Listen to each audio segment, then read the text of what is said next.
가격을 신축적으로 적용하는 건데 뭐 아무튼 오답 정리했다 작년에 출제가 된 뒤에서 오답 나온 문제는 반드시 다음에 한번 다시 나옵니다. 정답으로. 이게 출제 불문율 같은 거 있어요. 자, 그래서 이거 아무튼 틀리시면 안 돼요. 틀리시면 안 됩니다. 마케팅 관련 문제는 틀리시면 안 되겠습니다. 그 다음 감정평가라는 6문제인데 이 감정평가로는 감정평가사 시험 보신 분들한테는 기초문제고요. 6문제인데 6문제에서 3문제는 여러분이 확보할 수 있고 3문제는 포기하세요. 처음부터.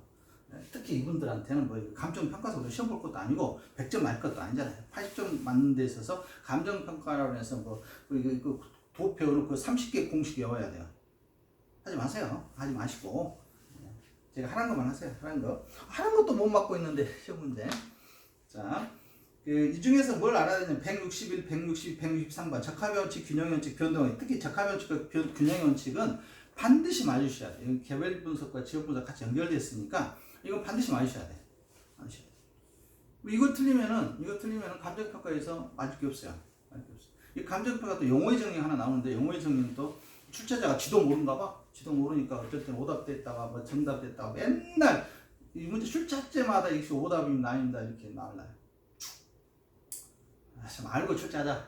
진짜 답답하다. 오답된 거 봅시다. 답답해요. 출제자가 오답 한 문제 내면 수험생 입장에서 시험장에서 얼마나 고민합니까? 고민해요. 고민합니다. 그래서 여러분께서 시험에 왕 교수가 출제한다 했는데 출제가 그대로 안 됐다고 하면 오답다 생각하시면 돼요. 그리고 문법으로 넘어가시면 되겠습니다. 자, 그 다음에 나머지는 알 거 없고 188번 키워드. 그래서 이 문제 마셔야 돼. 균형의 원칙과 적합의 원칙은 여러분 반드시 하셔야 되고 188번 키워드. 감정평가 규칙에서 평가 규칙이 있어요. 이것도 정해져 있어요. 그러니까 나오셔야 돼. 원가법이냐 수익환원법이냐 그 다음에 비례사례 거래법이냐 있잖아요. 이거 반드시 하셔야 돼. 그래서 특히 이제 원가법, 건물하고 건설기계 원가법, 그 다음에 거래사례 비교법, 그 다음에 수익환원법 무형의 재산. 그래서 수익환원법만 열심히 해주셔야 돼요. 수익환원법 느낌 안 와요 잘. 그래서 뭐 지적재산권이라든가 실행권이라든가 영업권이라든가 어업권 이건 전부 뭐다? 수익환원법이다. 계산하라고는 안 나오니까 이건 단답형이에요. 이것도 단답형. 자, 그 다음 189번 입지계수는 오래 안 하셔도 돼요. 이게 3년 전에 나왔거든요. 3년 전에 제가 줄 때 100% 나온다 했어요. 근데 이거 안 나오면 여수시장 앞에서 빰 맞이 됐어요. 빰을 당연히 안 맞았죠. 근데 그 다음에는 얘기 됐어요. 이거 안 나올 것 같다. 근데 그 한 번 더 나오더라고. 그래서 민망했습니다. 이렇게 강의해놓고 민망했죠. 동영상 찾아보시면. 그래서 이제는 100% 맞고 빰 맞는 소리 안 해요. 대신 99%야 됩니다. 그래서 입지계수 2년 연속 나온 것은 특히 이례적이었는데 그래서 민망했어요. 그래서 오래 안 나옵니다. 입지계수. 이 카드 입지계수잖아요. 나오면 또 어떡하냐? 풀어내야지 뭐. 근데 어렵진 않아요. 어렵진 않은데 다 주어지잖아요.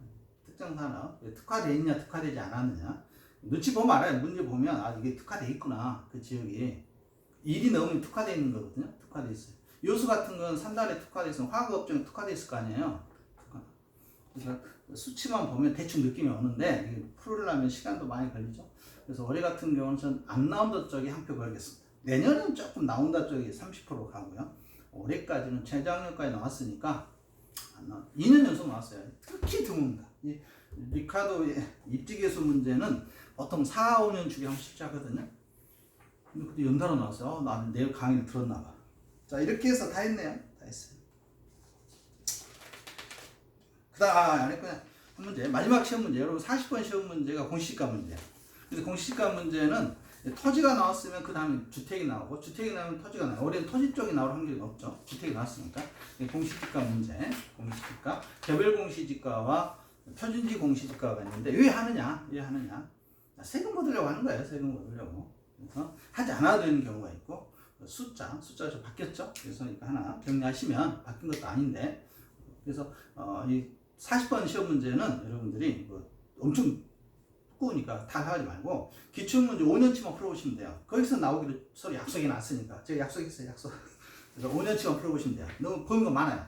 알 수도 없고. 그래서 이것은 감정평가사 문제니까 방금 했던 세 가지 원칙들, 감정평가 원칙들, 적합의 원칙, 균형의 원칙, 그다음 감정평가 규칙 문제, 그다음 또 하나는 방금 했던 개별지 공시지가냐, 표준지 공시지가냐, 표준주택가격이냐, 공동주택가격이냐, 이제 구분하는 거.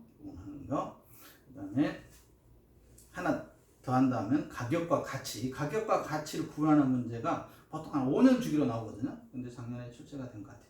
그래서 올해는 좀 덜 해도 되는데 가격과 가치 문제는 하나 뭐 기본 문제니까 하나 해주시면 되겠습니다. 자, 이렇게 해서 뭐 1시간 조금 안 되는 시간에 여러분 출제할 문제 키워드 하겠습니다. 이것도 자세히 해달라면 한 2시간 정도 해야 되거든요. 오늘은 어떤 걸 중심으로 해야 되는지 올해 시험 문제. 올해 시험 문제 뻔합니다. 뻔한데 매년 뻔하잖아요. 개론은 굉장히 협소합니다. 시험 출제 범위가. 알고 보면 협소한데 계산 문제 한 9개, 10개 나오는데 그게 이제 부담으로 다가오시는 분들과 그렇지 않으신 분들의 우리 시험 문제 출제입니다. 좀 우려스럽게 높아심으로 한 5개 정도 계산 문제 풀었으면 좋겠다. 균형값 계산 문제, 교차 탄력성 계산 문제는 그렇다 치고 거미집 이론에서 숫자 나왔을 때는 좀 이해하자. 그 다음에 허프 계산 문제, 정보가치 계산 문제는 뭐 성쌤 치고 올해 한 번 더 해볼 필요가 있고요. 쉬우니까 어렵진 않으니까. 허프는 정말 놓치시면 안 되겠습니다. 허프가 됐든 네일리가 됐든 계산 문제가 나왔을 때는 막힘없이 풀어주시길 부탁드리고요. 그 다음에 투자론 쪽에서는 충청차 타자는 작년에 했기 때문에 올해는 이론 문제로 나올 확률도 있습니다. 이론 문제. 그 다음에 거기서 이제 시간 가치에 대한 계산 문제들은 어떤 게 나올지 몰라서 그래서 좀 논외로 치고요. 체계지음과 비체계지음 반드시 해주시고 계산 문제 중심으로 하고 있습니다. 금융론에서 계산 문제 3개 파트가 있는데 LTV와 DTI를 이용해서 계산하는 문제 이건 반드시 하셔야 되고 원리금, 원금 계산 문제, 원리금과 원금 계산 문제 2회차까지는 하셔야 돼요. 통상 2회차, 3회차 구하라고 3회차까지 나와 2회차 구하라고 하는데 이거 계산하는 거.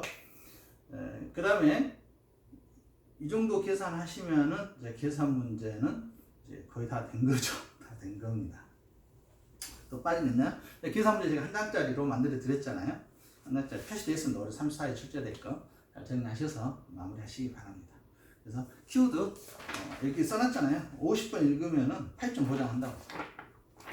50번 읽었는데도 8점 안 나오신 분들은 저한테 연락 주시기 바랍니다. 자, 오늘은 여기까지 하고요. 나중에 또 별도의 시간에 만나뵙도록 하겠습니다.